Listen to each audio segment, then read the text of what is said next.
Hi. അപ്പോൾ എല്ലാവർക്കും എൻ്റെ ഹൃദയം നിറഞ്ഞ ക്രിസ്മസ് ആശംസകൾ നേരുന്നു. 2024 അവസാനിക്കാൻ വേണ്ടി പോയെന്ന് ഇനി വളരെ ചുരുങ്ങിയ ദിവസങ്ങളെ ബാക്കിയുള്ളൂ.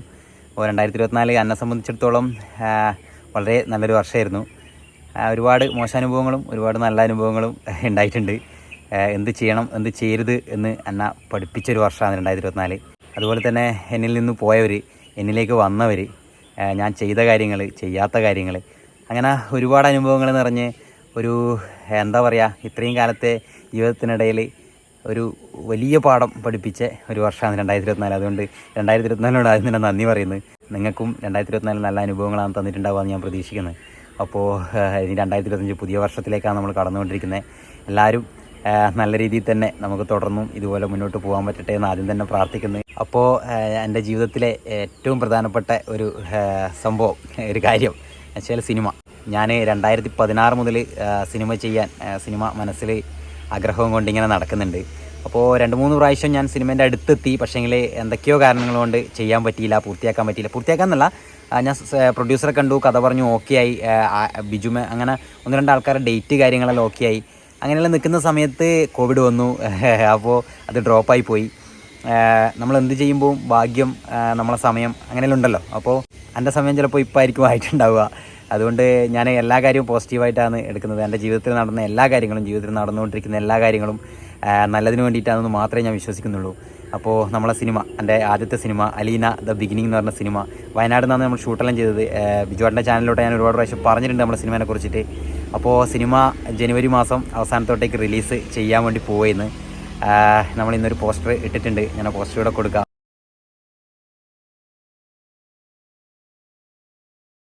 അപ്പോൾ നമ്മളൊരു OTTക്ക് വേണ്ടിയിട്ടാണ് നമ്മൾ ചെയ്തത്. ഒരു OTT നമ്മളോട് ഓക്കെ പറഞ്ഞിട്ടാണ് നമ്മൾ ചെയ്യുന്നത്.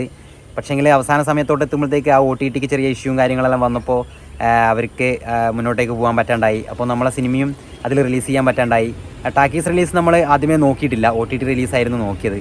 പിന്നെ നമ്മൾ മറ്റുള്ള OTTകളെല്ലാം സമീപിച്ചു. പക്ഷേങ്കിൽ എന്താ വെച്ച് കഴിഞ്ഞാൽ OTT എല്ലാം സബ്സ്ക്രിപ്ഷൻ ചെയ്യലും അതിൻ്റെ ബാക്കി പരിപാടികളെല്ലാം എങ്ങനെയാണെന്ന് എല്ലാവർക്കും അറിയണമെന്നില്ല. നമ്മളതിങ്ങനെ എത്ര ആൾക്കാർ ഇത് കാണും, നമുക്ക് എത്ര ആൾക്കാരിലേക്ക് ഇത് കാണിക്കാൻ പറ്റുന്നു നമുക്ക് ഒരു സംശയമായിട്ട് തന്നെ ഉണ്ടായിരുന്നു.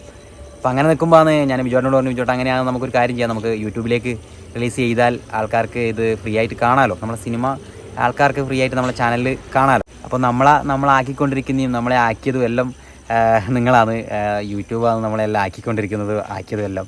അപ്പോൾ യൂട്യൂബ് എന്നല്ല, യൂട്യൂബിൻ്റെ അപ്പുറത്തെ തിലക്ക് നിങ്ങളായുള്ളത്, നടുക്കാന്ന് യൂട്യൂബ്, ഇപ്പുറം നമ്മളും, അങ്ങനെയാണ്. അപ്പോൾ അതുകൊണ്ട് നമ്മളെ സപ്പോർട്ട് ചെയ്യുന്നവർക്ക് മുന്നിലേക്ക് നമ്മളത് ഫ്രീ ആയിട്ട് സിനിമ എത്തിക്കുക, അവർക്കത് സൗജന്യമായിട്ട് കാണാൻ പറ്റുക എന്ന് പറയുന്നത് തന്നെ ഒരു വലിയ കാര്യമായിട്ട് ഞാൻ കാണുന്നത് പേഴ്സണലി. അപ്പോൾ നമ്മളെ ആൾക്കാർക്കെല്ലാം നമ്മളെ സിനിമ കാണാൻ പറ്റട്ടെ.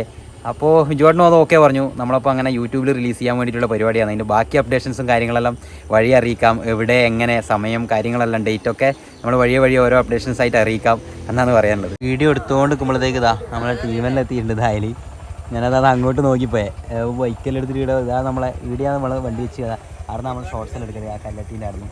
അപ്പോൾ എല്ലാവരും വന്നിട്ടുണ്ട്.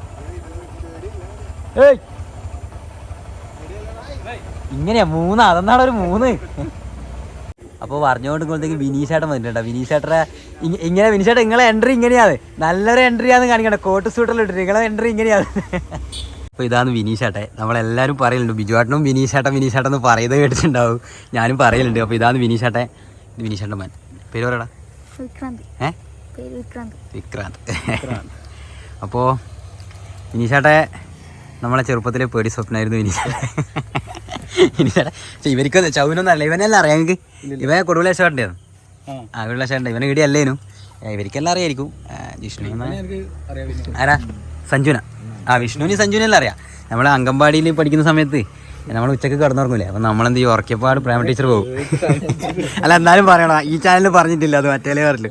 അപ്പോൾ പ്രേമ ടീച്ചർ ഉച്ചക്ക് നമ്മളെ ഉറക്കാൻ കിടത്തിയിട്ട് ടീച്ചർ പോകും. അപ്പോൾ ആൻറ്റേച്ചി മാത്രമേ ഉണ്ടാവും. അപ്പോൾ ആൻറ്റേച്ചി അങ്ങനെ നമുക്ക് ആൻറ്റേച്ചിന് അത്ര പേടിയൊന്നുമില്ല. നമ്മളെന്ത് ചെയ്യുമെന്ന് വെച്ച് കഴിഞ്ഞാൽ അപ്പോൾ മെല്ലെ ഞാൻ ശാലുവല്ലേ, ശാലുവെല്ലാം മെല്ലെ എണീച്ചിട്ട് എല്ലാം പുറത്തേക്ക് ഇറങ്ങും മുറ്റത്ത് കളിക്കാൻ. അപ്പോൾ വിനീഷാട്ടനുണ്ട് ഒരു വേത്ത് വരാം, ഉച്ചക്ക് ഒരു കുട്ടിയുണ്ട്, ഒരു വടിയും പൊട്ടിച്ചിട്ട് ഒരു വിനീഷാട്ടൻ്റെ ഓട്ടം അങ്ങനെ ഒച്ച വെക്കും.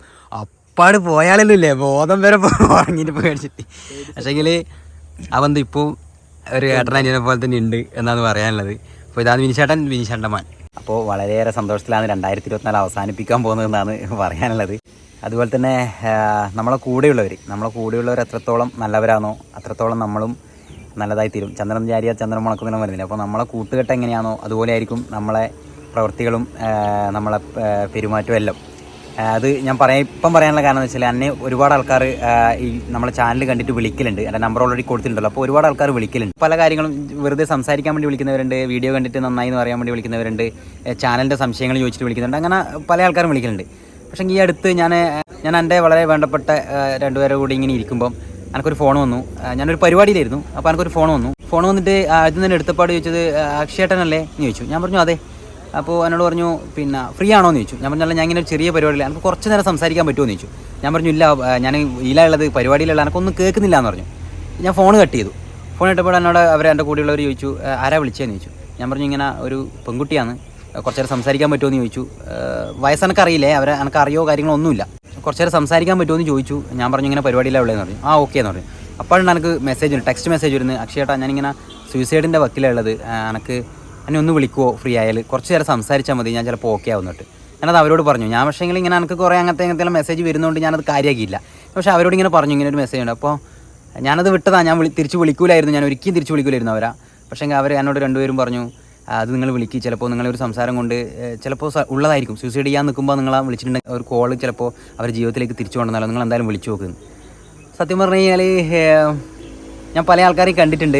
വേറെ ആൾക്കാരാണെങ്കിൽ പറയും എന്നോട് വേണ്ട വിളിക്കൊന്നും വേണ്ട, എന്താ വള്ളി കേസ് അങ്ങനെ ഇങ്ങനെ. അപ്പോൾ ഞാൻ അന്നേരം മനസ്സിലാക്കുന്നത് എൻ്റെ കൂടെയുള്ളവരുടെ ക്വാളിറ്റിയാണ് ചിലപ്പോൾ എനക്കും എന്തെങ്കിലുമൊക്കെ നല്ലത് ചെയ്യാനോ അല്ലെങ്കിൽ സംസാരിക്കാനോ എല്ലാം ഇങ്ങനെ കഴിയുന്നത്. അപ്പോൾ അതിലേക്ക് അതുപോലെയുള്ള നല്ല നല്ല ആൾക്കാർ ഇനിയും കടന്നു വരട്ടെ എന്നാണ് പറയാനുള്ളത്.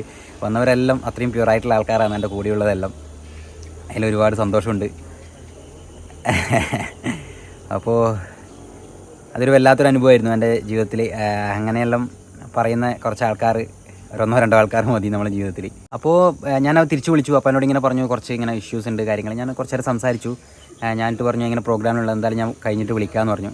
ഒരു ഏട്ടനെ പോലെ കാണുന്നതുകൊണ്ടാണ് ഞാൻ വിളിച്ചതെന്ന് പറഞ്ഞു. സന്തോഷം, അങ്ങനെയെല്ലാം വിളിക്കുന്നതിലല്ലോ. പക്ഷേ ഞാൻ പിന്നെ തിരിച്ച് വിളിച്ചിട്ടില്ല. അപ്പുറത്തെ സിറ്റുവേഷൻ എന്താണെന്നോ അവിടുത്തെ സിറ്റുവേഷൻ എന്താണെന്നോ എന്തായിന്നൊന്നും എനിക്കറിയില്ല. ഞാനൊരു അറിയാത്തൊരാൾ ഞാൻ അങ്ങോട്ടേക്ക് വിളിച്ച വേറെ ആളാണോ ഫോൺ എടുക്കുന്നെങ്കിൽ ഏത് രീതിയിൽ എടുക്കുന്നു ഒന്നും എനിക്കറിയില്ല. ഒരു പെൺകുട്ടിയാണ് പ്രത്യേകിച്ചിട്ട്. അപ്പോൾ എനിക്ക് പൊതുവേ അങ്ങനെയുള്ള കാര്യങ്ങളെല്ലാം പേടിയാണ്. അപ്പോൾ ഞാൻ വിളിച്ചിട്ടില്ല. ഈ വീഡിയോ നിങ്ങൾ കാണുന്നുണ്ടെങ്കിൽ ഒന്നും കൂടി എന്നെ വിളിച്ച് കഴിഞ്ഞാൽ നമുക്ക് സംസാരിക്കാം. എന്നെക്കൊണ്ടാകുന്ന രീതിയിൽ എന്ത് ഹെൽപ്പ് ചെയ്യാനും ഞാൻ തയ്യാറുമാണ്. അപ്പോൾ ഇതുപോലുള്ള വിളിക്കുന്നതും നിങ്ങൾ മെസ്സേജ് അയക്കുന്നതെല്ലാം എനിക്ക് ഒരുപാട് സന്തോഷം തരുന്ന കാര്യങ്ങളാണ്. ഒരുപാട് വീഡിയോസും കാര്യങ്ങളെല്ലാം ചെയ്യാറുണ്ട് കേട്ടോ. പക്ഷേങ്കിൽ ഈ സിനിമേൻ്റെയോ അതും ഇതെല്ലാം തിരക്കും അങ്ങനെ ചെറിയ ചെറിയ ഓട്ടത്തിലുള്ളത്. അതുകൊണ്ടാണ് എനിക്ക് അങ്ങോട്ടൊന്നും പോകാൻ പറ്റാത്തത്. വയനാട് പോകാനുണ്ട്, അങ്ങനെ ഒന്ന് രണ്ട് സ്ഥലത്ത് പോകാനുണ്ട്, ഒന്നും ചെയ്യാൻ പറ്റുന്നില്ല. അപ്പോൾ നല്ല നല്ല വീഡിയോസായിട്ട് ഇനിയും വരാം. സിനിമയുടെ അപ്ഡേഷൻസ് ഞാൻ അറിയിക്കാം. കൂടെ നിൽക്കുക, സപ്പോർട്ട് ചെയ്യുക. ഇതുവരെ തന്ന സ്നേഹം തുടർന്നും തരുക. ഒരു അനിയനെ പോലെയോ അല്ലെങ്കിൽ മോനെ പോലെയോ എല്ലാം കണ്ടിട്ട് കൂടെ നിൽക്കുക എന്ന് മാത്രം പറഞ്ഞുകൊണ്ട് ഇന്നത്തെ വീഡിയോ അവസാനിപ്പിക്കുന്നു. ബൈ.